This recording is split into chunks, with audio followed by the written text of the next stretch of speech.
Ndugu wanahabari, lililonileta kuzungumza ni kuhusu la kiongozi mwenzetu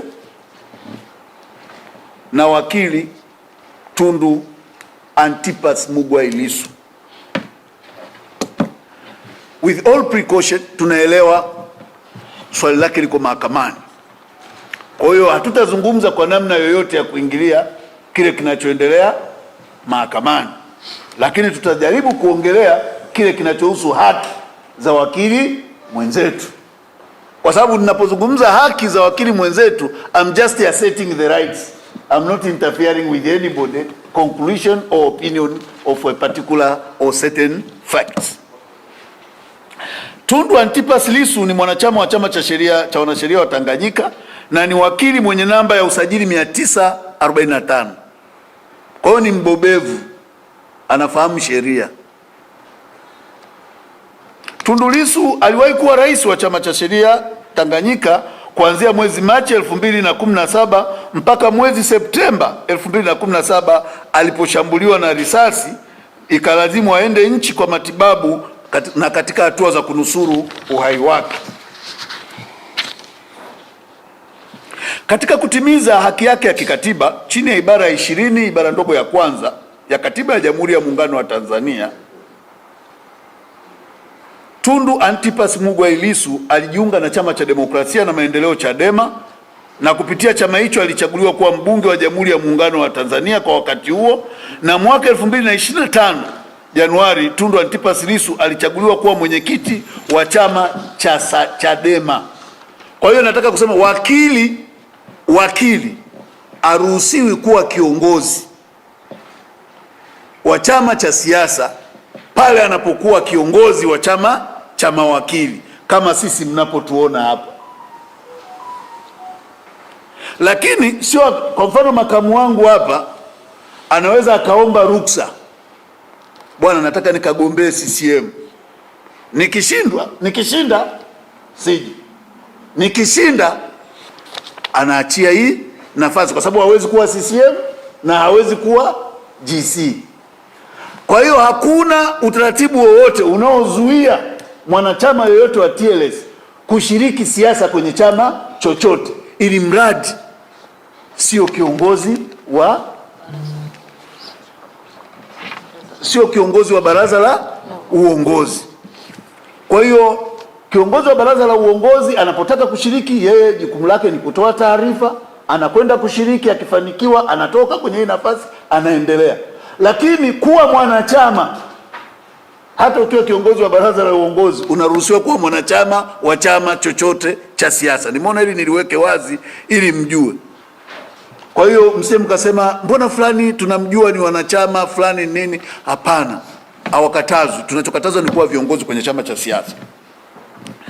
Katika kutekeleza haki yake ya kikatiba, akiwa kama mwenyekiti wa chama hicho, amekuwa akidai mabadiliko ya sheria za uchaguzi nchini katika azma ya kuleta sheria ambazo zitahakikisha kuwa uchaguzi unakuwa huru na wa haki kwa mujibu wa ibara ya 5(1) ya katiba.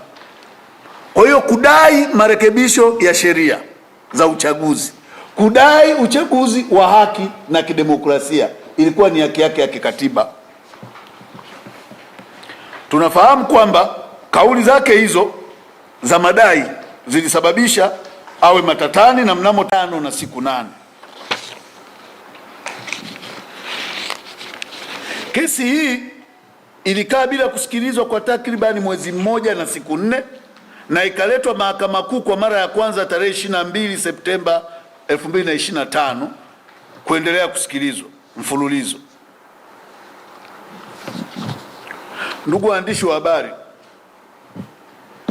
mpaka sasa ni takribani pamoja na tangazo la likizo la mahakama kutamka wazi kesi za jinai hazihusiki na likizo hiyo, lakini mahakama bado haikusababisha kesi hii iendelee. Kesi ya Tundu Lissu tulitegemea, kwa sababu uhaini linatamkwa kuwa ni kosa la juu kabisa chini ya Katiba ya Jamhuri ya Muungano wa Tanzania chini ya ibara ya 28(4), lisingeguswa na likizo ya mwaka ya Mahakama Kuu. Shauri hili lilipangwa kuendelea kusikilizwa tarehe 16 Februari 2026, ambapo upande wa mashtaka uliendelea kuita mashahidi wake na ikafika mahali upande wa mashtaka wakaleta ombi la kuongeza mashahidi zaidi ya wale waliotajwa katika kabidhi mwenendo, ombi ambalo lilikataliwa na Mahakama Kuu. Upande wa waendesha mashtaka hawakuridhika na uamuzi huo mdogo, na hivyo wakaamua kupeleka shauri hilo kwa mapitio Mahakama ya Rufaa Tanzania. Kwa utaratibu uliopo ni kuwa mara jalada la kesi linapopelekwa Mahakama ya Rufaa, basi mahakama ya chini inakuwa haina mamlaka ya kuendelea na shauri husika.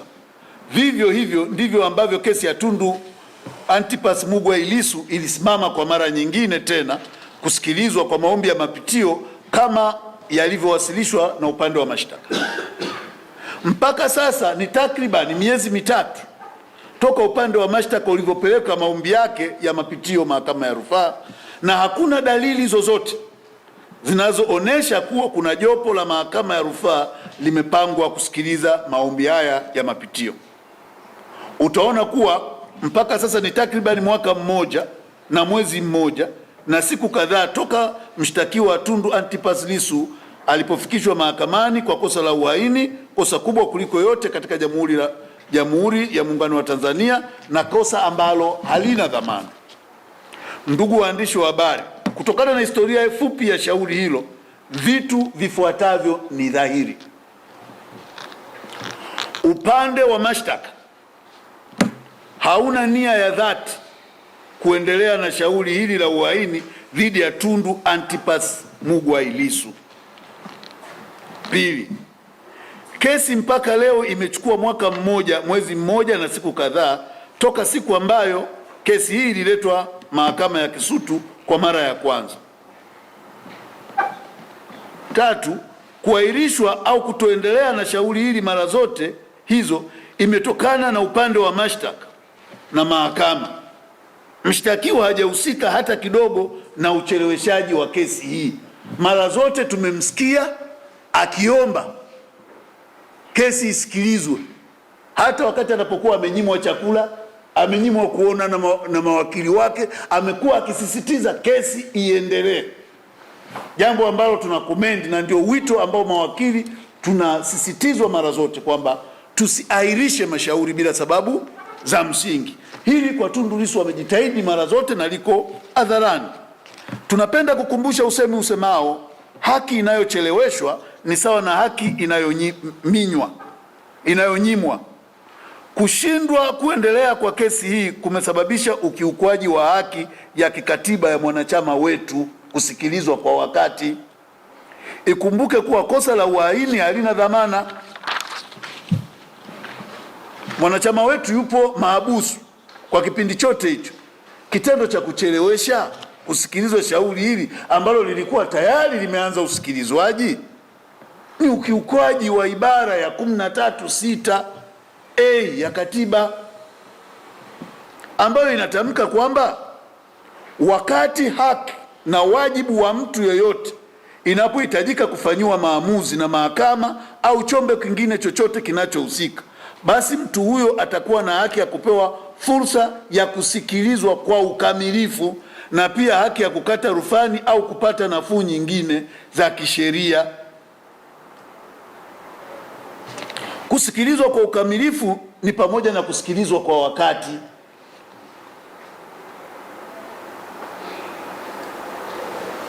Na tunapozungumzia hili, hatumzungumzii Lissu pekee. Tunazungumza na wafungwa wengine walioko kwenye mahabusu na magereza zetu kwenye mazingira kama haya,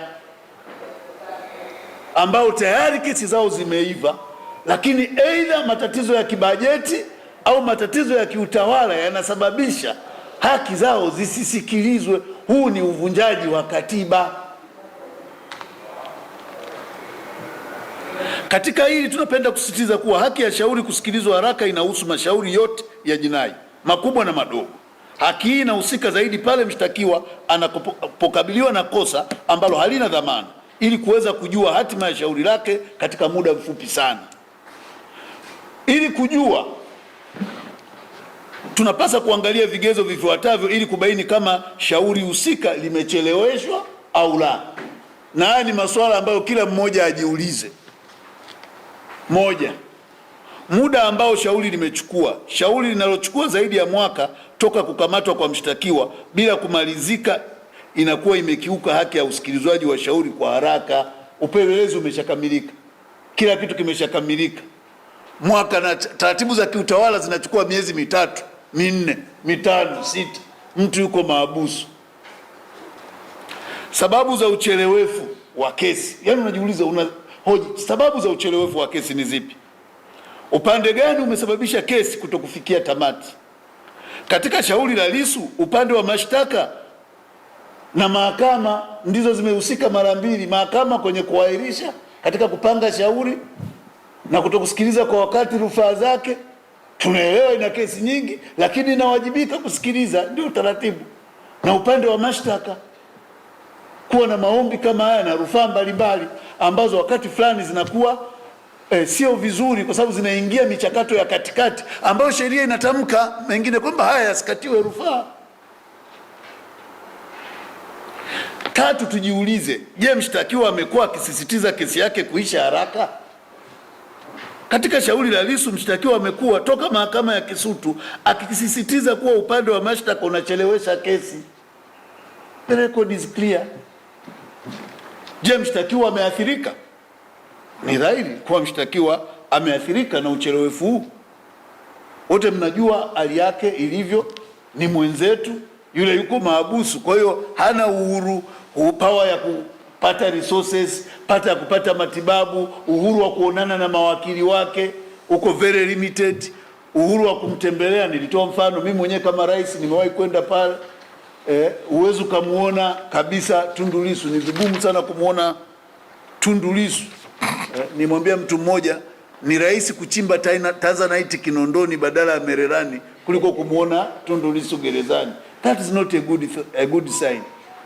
Mimi ni wakili, rais wa chama cha mawakili, uwezo kumuaccess members wako au mteja. Wakili wake ana power ya kumuaccess. Yale mazingira sio afya na hayasaidii kuliponya taifa. Kwa hiyo sisi tunaamini kwamba ukiangalia hayo utaona kwamba mtuhumiwa hana sehemu kubwa katika kuchelewesha shauri hili. Ni rai yetu kwenye mamlaka stahiki. Tunajua mamlaka hizi hazitakiwi kuingiliwa, na ni sahihi kabisa, kwa sababu tukiruhusu kuingilia mahakama na kuweka mashinikizo kama wananchi, tusilalamike serikali ikipeleka mashinikizo. Kwa hiyo wote lazima tuiache mahakama ifanye kazi kwa uhuru, lakini tunataka mahakama ijionye na kujielekeza kwenye miongozo yake yenyewe iliyoweka ya kuharakisha upatikanaji wa haki. Ndio maana imeweka digital platform, imeweka taratibu mbalimbali, imeweka miongozo kwamba kesi hii iishe baada ya muda gani. Tunataka tuone tafsiri zile kwenye kesi kama hizi.